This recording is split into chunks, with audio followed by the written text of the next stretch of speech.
That's a good fish. That's a dang good fish. First gas. Corey's tight. Just got here, baby. Let's go, baby! Woo! That's a freaking start right there, my friends. All right, little shout out to my man Chris up here. Look at this. I slid off the rig quite a ways and we're finding flying fish in the light. So Blaine has a net. All right, little good morning, baby. Come on. What is going on, Coastal Worldwide? Guys, welcome home and welcome to 120 miles offshore at one of the biggest oil rigs in the Gulf of Mexico. We are at Appomattox. It's about 8 o'clock in the evening. We just got here. The guys spent all day today loading the live wells with live bait because I had a Thanksgiving dinner. Thank you very much, my friend. And we're gonna get out here, do our normal thing. We're in 7,000 feet of water, so you know that there's some absolute giants out here. We just gotta find them. You. So when we show up to the oil rigs, the first thing we do is we do a slow motor lap around the outside of the rig, about 1,000 to 2,000 yards off. We're staring at the sonar 0 to 600 feet, and we're also looking for surface feed. Any sort of life you can find around the rig can be hopeful signs for big yellowfin tuna. Unfortunately, when we showed up to Appomattox, we saw no signs of life, so we decided to run 23 more miles to a rig called Delta House, and that's where we set up camp. Now, when we got to Delta House, we started to do this lap, and we only made it halfway around before I got connected on my very first fish of the trip.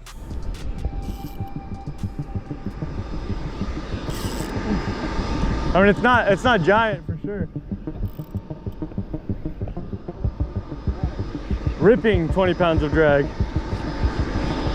I'm coming back, staying with you, Chris.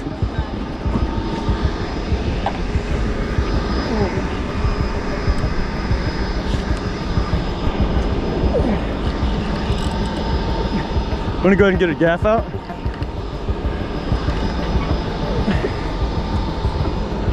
Come on out. Yeah, unless we foul hooked him or something.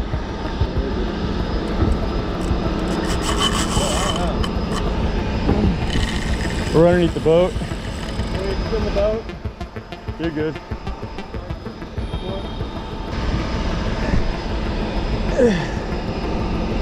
Well, now we're out. There we go, we can go neutral.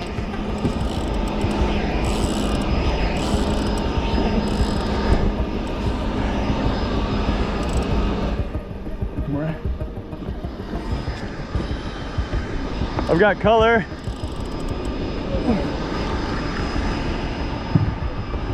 I don't know what we've got.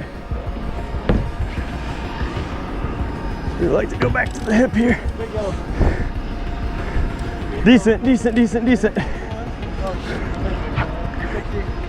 That's a good fish. That's a dang good fish. First gas. Can you guys hit the go? Oh, you already took it off. We're impatient here. I'm gonna bring him. We're good. Just gonna slide him right here, boys. Hit him. Second gas. All right, take your time. We'll go through the door. We'll take your time to go through the door. There we go, fella. Ride him out, boys. He's gonna be green. Watch that popper. Don't let that go in somebody's leg. Go ahead, go. Let's go, baby! Woo! That's a freaking start right there, my friends. Woo! We got a bat or something sticking with? I got the EKG. Get the stick right here. Yeah. Check that out, VKK Viper 5/0 right there. Just showed up to Delta House. I haven't even got to tell you guys that we changed from Appo. Going around the rig, just checking out. I was blind popping and a nice yellowfin to start the trip off. Woo! I was nervous when we showed up to Appo, man, that it wasn't gonna look good, but woo!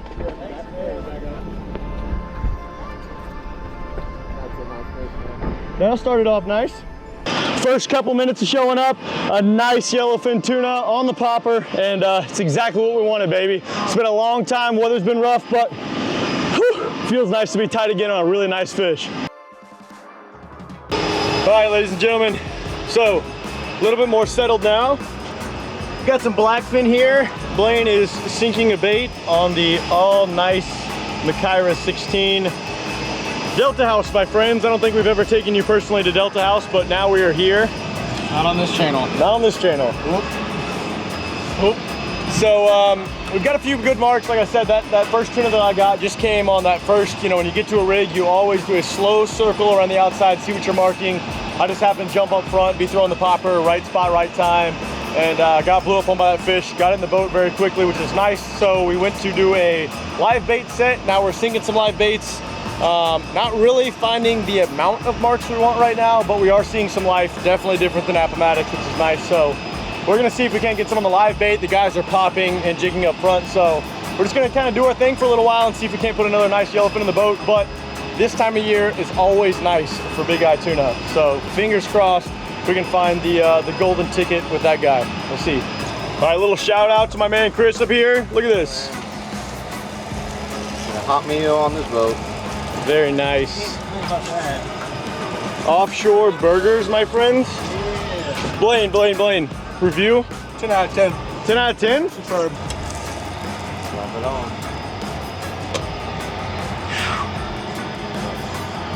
Oh yeah. What'd you think? Is it worth it? Oh yeah. Well, I'm vegan, so I'm just kidding. Nice.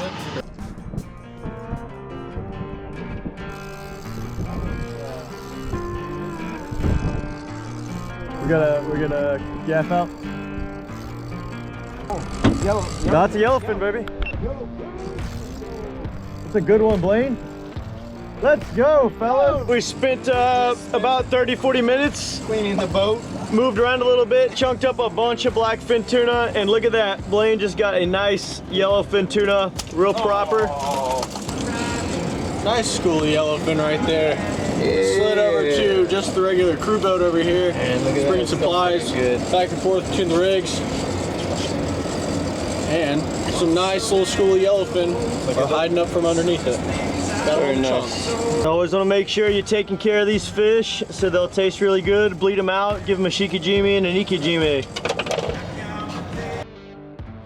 I don't know how well you guys can see this, but there are flying fish.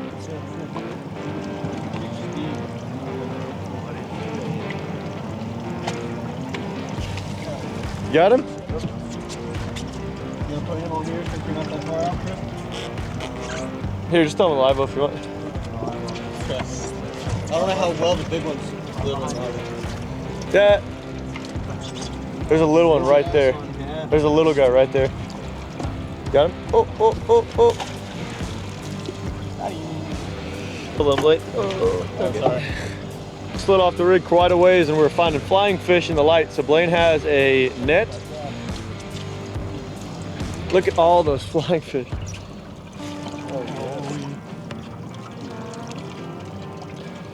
I want to work on bringing him up. That's some bait right there. Yeah. So Blaine's netting some flying fish and we are putting them back out for some live bait because the screen is absolutely lit up. A lot of blackfin, a lot of blackfin, but there's some yellowfin tuna in there like Blaine found earlier on the chunk, so we're hoping some live flying fish will change our luck a little bit. It did not. But we gave it a few more hours, then got some shut-eye, woke up in the morning and started putting out some live baits around the crew boat. We found the life we wanted and it didn't take long to double up. That's deep, man, deep, man. Maybe? We are here, so. Yeah. Well, we kind of need to be.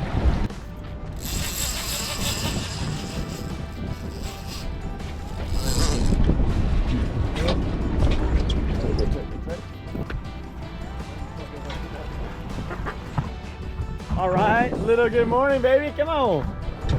Little double up. All right, good morning, folks. We got a little double up here in the back on the Makira 16s, DTR rods. Got Corey over here towed up next to Blaine. Mr. Chris is on the gaff right now. Acting like a better fish, Blaine? Yeah. Good, man. Hopefully you double up on schoolies. Come on. Nice. Nice morning. Haven't even seen the sun yet. Not a black one. Not a blackfin? Not a black one. Oh, you chafed off. Corey chafed off over here. Do you have your weight yet, Blaine? Yeah. Step back, step back, step back.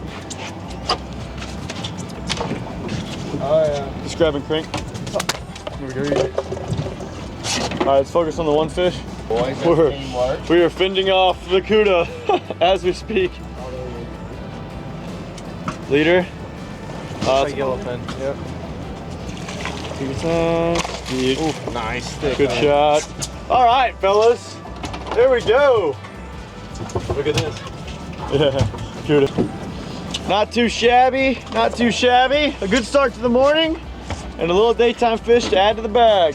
Unfortunately, the morning bite wasn't very hot, so we decided to pack up at Delta House and slide by Rampile Oil Rig on the way home. My man Ren had been struggling all trip. Every time he got on the rod, cuda, blackfin, cuda, and never got his shot at a yellowfin. But when we slid at the ram, he finally got his shot. Very nice, baby! Another one, fellas! Come on! He's gonna bleed for you too. He's gonna bleed for you too. Late in the day, but we made it happen, baby. Yes, sir. Moved on to Rampile after Delta House. Did a little set of live bait, live chummy. Blood on the deck, baby. Let's go.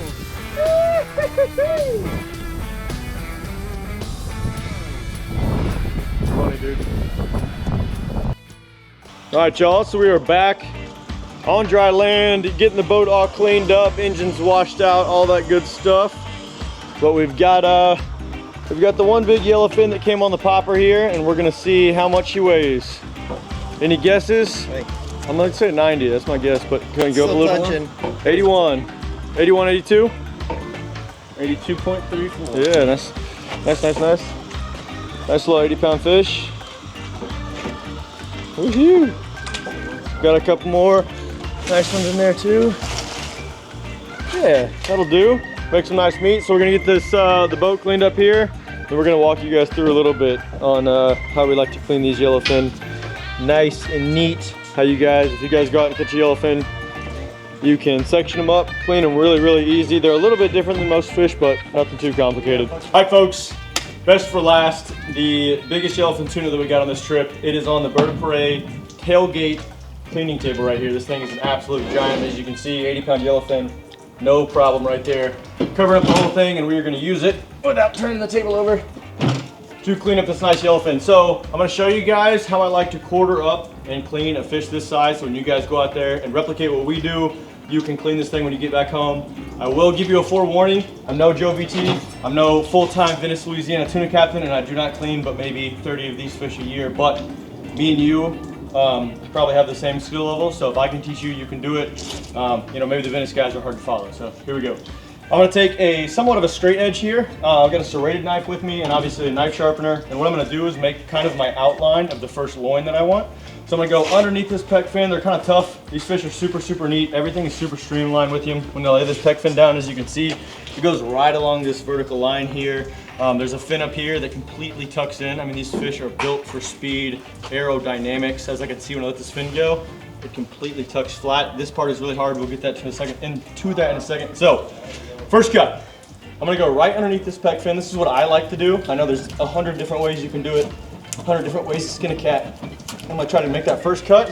What I'm gonna do is I'm gonna come up here. I don't wanna miss any of this meathead right here. So, right here, try to follow it as best as I can. Like I said, I'm not gonna be perfect. And come right along to that vertical line. Next, I'm gonna come right here, make my next cut, right down this line. Now right here is like red meat. And I myself try to follow this vertical line just like I marked right there.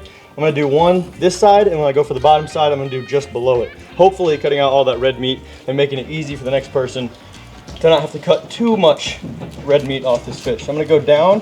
This fish is pretty deep, so what I'm gonna do is gonna get a hold of my knife, push down, and I'm just gonna try to walk this knife all the way down in one smooth motion, maybe. Don't cut towards yourself at home. Only at Chris's house.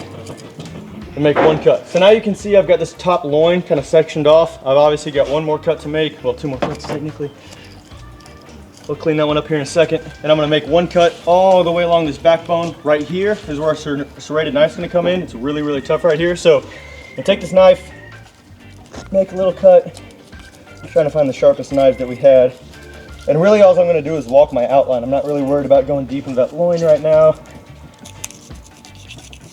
Following it the best I can along that backbone. And then right here you can see it's gonna start getting tough. So I don't dull my straight edge, take my dexter serrated, find that hole I've made, follow it up, and then just really get a good angle. See how that knife angle is? That's gonna help you a lot. If you're straight on pulling, it's gonna be harder. So get a little bit of a deep angle there. As soon as I break through, if I ever do, now I'm gonna stop, pull that serrated knife off because it's kind of hard on the meat, go back to my straight edge, finish that line all the way out to the top of the head. Now you can definitely see we've got a full on outline. Now I'm just gonna go through, kind of retrace my steps. And you wanna hear that backbone? If I can reach it.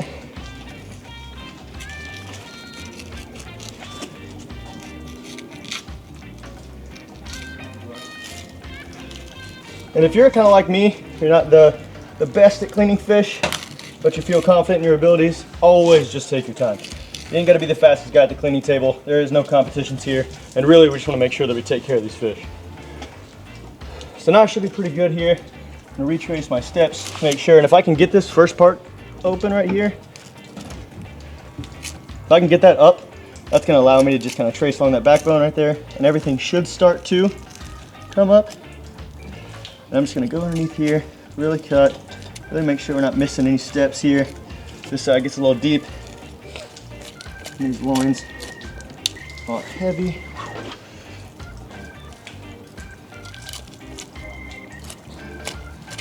This is where that take your time part comes in. It's really easy to just try and pick this thing up and rip on it. I just don't want to waste any meat. These are amazing fish that we're very appreciative to be able to target here at home. Just want to take care of it, man.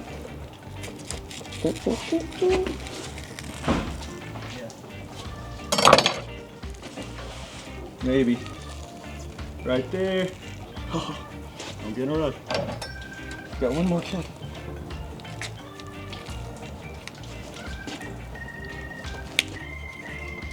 Maybe I got it there. I had me too far. This is embarrassing. Right here. This is the most embarrassing part. Ooh. All right. Now, as you can see, we've got a really nice, big, meaty loin. Tons of meat on this.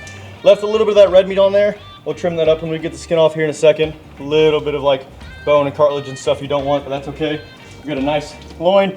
And you can always just go through and kind of see. It's always good to go through, like I missed some meat here. There's some meat left on the bones. I could have got a little closer. So it's always nice to know when I flip this fish over, I'm gonna have a second chance at redemption. But in my opinion, the bottom side is a little bit tougher.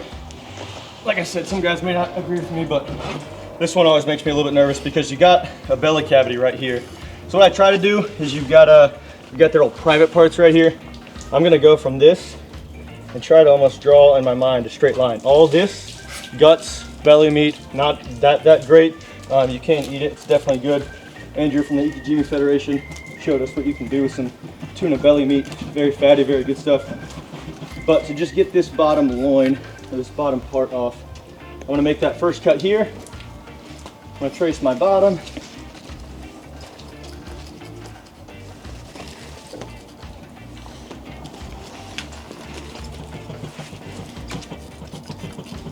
All the way down. Make my cut there. And then what you can do, you don't necessarily have to trace this line, but I like to. Like I said, the next person in line is gonna be in the kitchen. So if I just cut this whole loin off, I would leave them with a lot of bone, a lot of red meat here. So I'm gonna go ahead for one more trace and try to take out that last layer. Same thing, just get that knife good in there and just one smooth pull if you can. Good sharp knife will help with this. All right, so we have our outline once again. I'm just gonna go through per usual, do a little bit of a trace. Always being careful and slow. There are no races at the cleaning table. That should come out nicely. I just don't want to pull. Come on, come on. Oh yeah.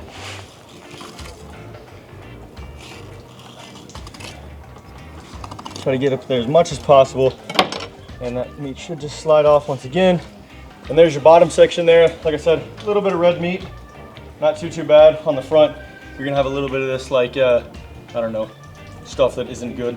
But you've got a really nice slab on the bottom section there. And then obviously, we're gonna turn this guy over and do the exact same thing, but like we did in the first dive, come over here. You can see I'm no perfect person. I don't claim to be for sure. And there is some meat that I can go in here later, and I'm just gonna trim all this stuff off. You can dough it up, make sushi balls, or use it for sushi, but I'm gonna flip this guy over and then I'll show you guys how to get this meat off the skin. All right, y'all, excuse the noise a little bit. We're finishing up cleaning the engine here, but I've got my loin, all three other pieces here, another loin, 2 belly sections. And I'm gonna show you guys how to skin something like this. It can be kind of intimidating. You obviously don't wanna run a knife all the way down it. With these big sections, what I like to do is just go ahead and section them out. We've got 6 guys with us today. So what I'm gonna be doing is just taking about a hand length here.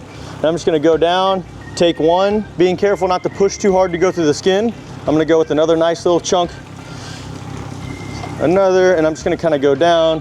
Again, one of those principles, if you're like me and you're not a wizard at cleaning fish, take your time, make sure everything's even. Really think out these portions, because on this tail section here, I might get one more. Then I'm gonna go ahead and go down. Now what I like to do to give myself a little bit of skin room here is I'm gonna take this knife, I'm gonna turn it sideways, go down the skin, and I'm gonna take off the end first. And I'll show you why here in a second. Work that knife back and forth, take this off. This can be a good side. You can see it's got some fibers in there. You gotta do a little bit of cleanup work, but there's obviously some really good tuna meat in there still. Now what I can do, a little bit of a hack, don't cut towards yourself, is I can make a finger hole. I'm gonna put this finger hole through here. Now I can go down and work every single chunk off one by one. This only works on the big heavy guys. Obviously if you have a small fillet, you're not gonna be able to do it as easy. So I've got one chunk here, very nice, very clean. I can wrap up in it. Whoa, I did a bad thing. Now I've got 2 chunks here. I'm supposed to have 2 chunks here. So there's another one. You can see that bloodline. Now it's really easy to cut off. Go back to my finger hole, do another little wrap with the skin. Now as you get thicker here, like I said, just really take your time. I've even got to slow myself down sometimes. It's late, we all want to get home, but we want to take care of these fish. Hold that skin tight as possible. Another chunk should come off there. Nice chunk there. Now what I can do, since I have so much, is I can just get a little bit of grasp. I just don't want that steaks going anywhere. So I got a good hold there. Going down the meat here. No problemo. Ooh, see? Missed a little bit there, no problem. 2 more left, and these are really tall, really big sections of meat, but they get much bigger than this, so you gotta learn on these guys here. Whoa. All right. Another section of meat, and for the grand finale here, really wide, really awkward section. Again, just take your time. You're gonna get a lot of that like muscle fiber and all sorts of bones in here. I might trim some of that out. There we go. Let's just see if I can get this last piece out of here clean. Up and over that backbone a little bit. There we go. Now we're in. Just working that knife back and forth. Last piece there. Perfect. So we've got a little bit of skin here going back for the review. A little bit of meat left on the back here though, but a little bit of skin, not too bad. And as you can see, only an 80-pound fish right there. And this is all you're gonna get off of just one section of fish on the bird of prey cleaning table right there. And that's it. Guys, we're gonna finish up cleaning the boat here, finish up doing the rest of this meat, keep everything cold. Blaine and I and everybody has to get showers. So thank you guys so much for watching once again, and we'll see you guys in the next one. You!